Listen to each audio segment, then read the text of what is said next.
ईश्वर का प्रमाण। एक दिन एक राजा ने अपने सभासदों से कहा, क्या तुम लोगों में कोई ईश्वर के होने का प्रमाण दे सकता है?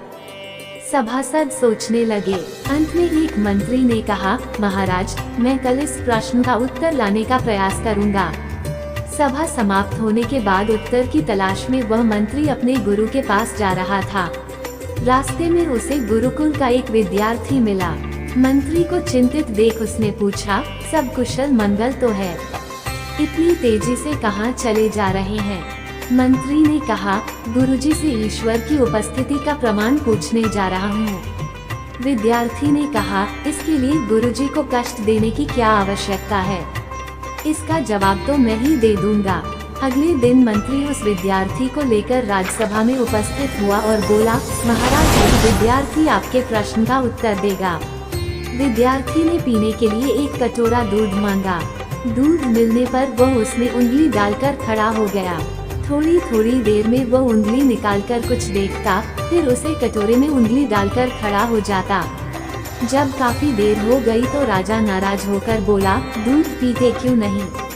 उसमें उंगली डालकर क्या देख रहे हो?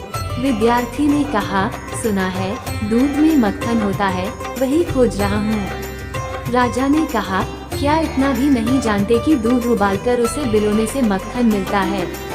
विद्यार्थी ने मुस्कुराकर कहा, हे राजन, इसी तरह संसार में ईश्वर चारों ओर व्याप्त है, लेकिन वह मक्खन की भांति अदृश्य है। उसे तप से प्राप्त किया जाता है।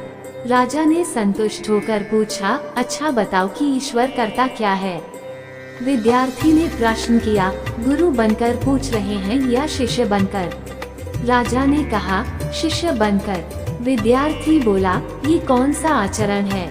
शिष्य सिंहासन पर है और गुरु जमीन पर। राजा ने झट विद्यार्थी को सिंहासन पर बिठा दिया और स्वयं नीचे खड़ा हो गया। तब विद्यार्थी बोला, ईश्वर राजा को रंक और रंक को राजा बनाता है। शिक्षा। ईश्वर की प्राप्ति केवल सच्ची श्रद्धा और भक्ति के द्वारा संभव है। सदैव प्रसन्न रहिए, जो प्राप्त है पर्याप्त है। जिसका मन मस्त है उसके पास समस्त है।